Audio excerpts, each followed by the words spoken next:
देखिए, आज आप सबको मैं मैथ में जो है सिंपलीफिकेशन पढ़ा रहे हैं, सरलीकरण पढ़ा रहे हैं। तो इससे पहले मैं आप सबको कुछ अवगत कराना चाह रहे हैं कि जो अभी डेट क्लियर हो गया है, यूपीएसआई का डेट क्लियर हो गया है लगभग यूपीएसआई का डेट क्लियर हो चुका है 14 और 15 मार्च को है। 14-15 मार्च को पेपर है, ये तो फिक्स हो गया है डेट। तो इसलिए आप सब जितने भी लोग एसआई का फॉर्म भरे हुए हैं, जो भी चीज पढ़े हैं अभी तक, उसे से रिवीजन ही करने का प्रयास करें। ज्यादा पढ़ने का प्रयास न करें। कोशिश करें कि एसएसएल यूपी का करंट अफेयर जो हो उसे ज्यादा से ज्यादा पढ़ने का प्रयास करें। और हमारे यूट्यूब चैनल पर हमारे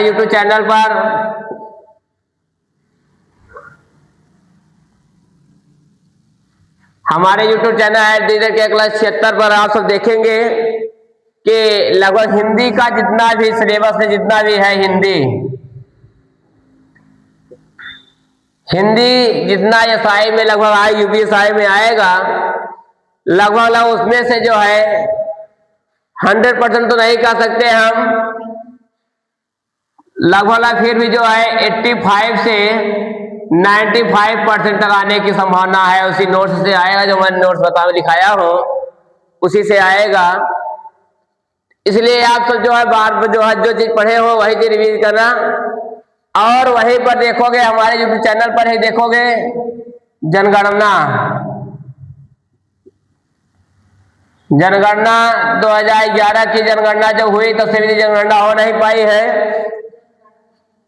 तो जो जनगणना है 2011 की जनगणना जो है, जनगणना की शुरुआत कब से हुई, कहां से हुई, किसने किया और कितनी जनगणना है, कितनी साक्षरता है पूरे भारत की जनगणना के बारे में हमारे यूट्यूब चैनल पर आप सब देखेंगे। तो आप सब पूरे जनगणना के बारे में एक एक नोट्स आप सबको एक मतलब कि एक पार्ट कब 2-3 पार्ट में मिलेगा आप सबको। आप सब यही जनगणना पढ़ जाएंगे। जनगणना से लगभग यूपीएसआई में जितने भी क्वेश्चन पूछे जनगणना संबंधित पूछ रहा है, तो मैं 100% गारंटी ले रहा हूं कि 100% जो क्वेश्चन यही हमारे नोट से ही जनगणना से ही फंस जाएंगे। ये मेरी पूरी गारंटी 100% गारंटी के साथ मैं कर रहा हूं। 100 में 100% क्वेश्चन जनगणना से अगर आ रहा है तो हमारे नोट्स से आएगा, हमारे पढ़ाए हुए नोट्स से आएगा। और हिंदी का क्वेश्चन जो बन रहा है वो भी अगर आ रहा है, लगभग हमारे नोट्स से करीब 85 से 90% उम्मीद रहेगा। 85 से 90% क्वेश्चन मिलता हुआ आएगा, उसी से रिलेटेड पढ़ाया गया चैप्टर से आएगा जो सिलेबस है। और एक चीज और है, अगर आप हमारे यूट्यूब चैनल में देखेंगे, हमने मध्यकालीन इतिहास था, शताब्दी क्रांति सब डाले हुए हैं वीडियो। हम लगभग उसमें से जो है जितना मैं वीडियो डाला हूं, उसमें से लगभग जो है कई 70 से 75% क्वेश्चन आने की संभावना रहेंगे जो उससे संबंधित रहेंगे। यूपी करंट अफेयर उसमें देखोगे तो पिछले वर्ष का यूपी करंट अफेयर भी हमने अपने यूट्यूब चैनल पर डाले हैं।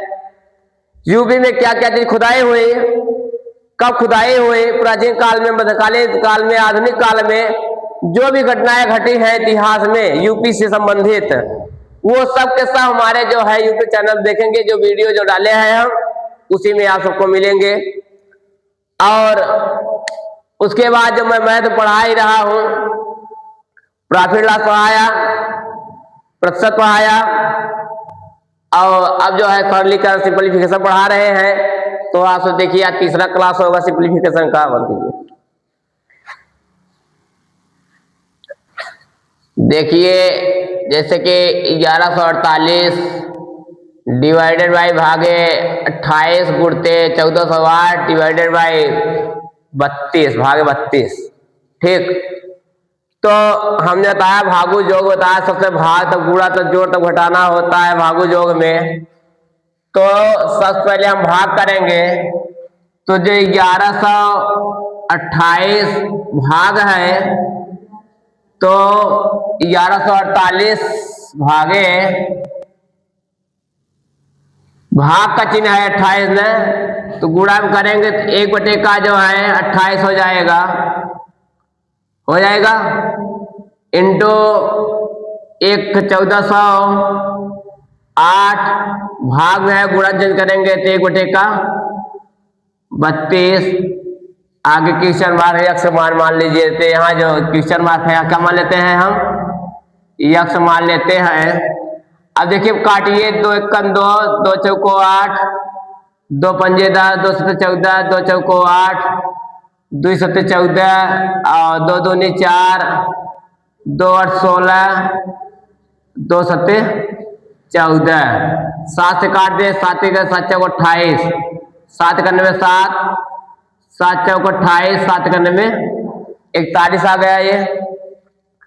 और इसको काटिए, 2 × 1 = 2, 2 × 6 = 12, 2 × 7 = 14, 0, 2 × 4 = 8, 2 × 8 = 16, 2 × 3 = 6, 2 × 5 = 10, 2 × 2 = 4, फिर 2 × 1 = 2, 2 × 4 = 8, 2 × 1 = 2, 2 × 7 = 14, 2 × 6 = 12 आया।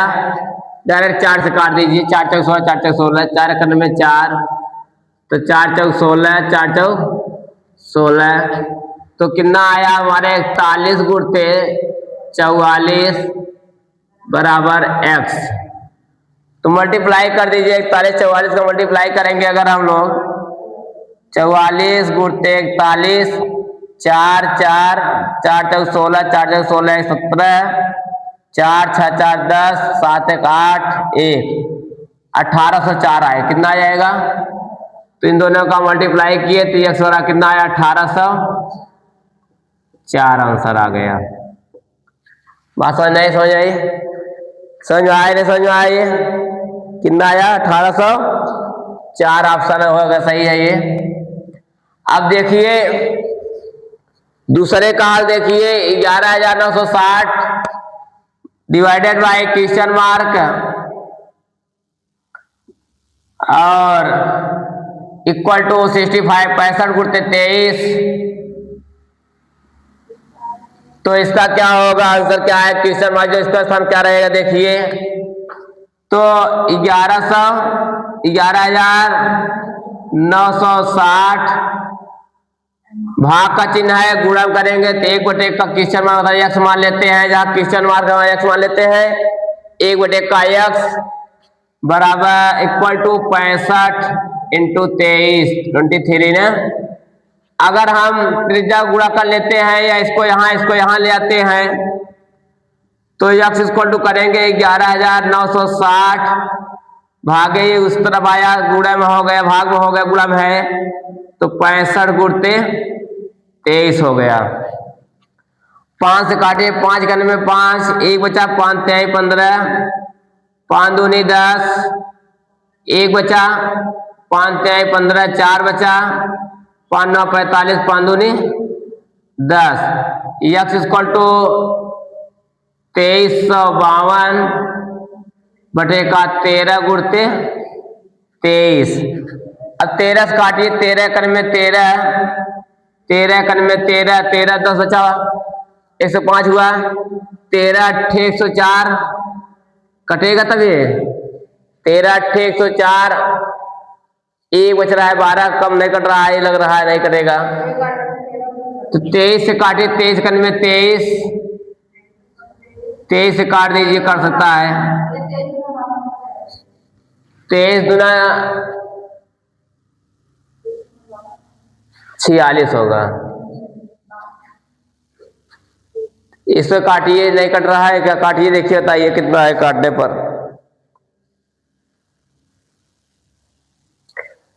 लगभग कटेगा ही ये, रोकिए थोड़ा,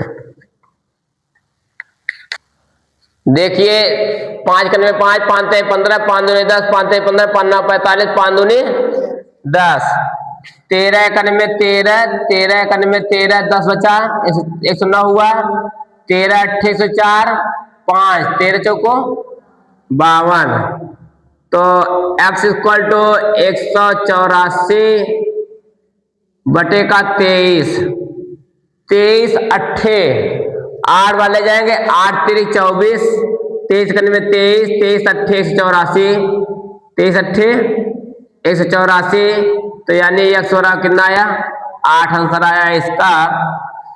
और उसके बाद देखिए तीसरे का आंसर देखिए क्या आएगा अब 6696 भागे 12 प्लस 294, इसका आंसर क्या आएगा हल।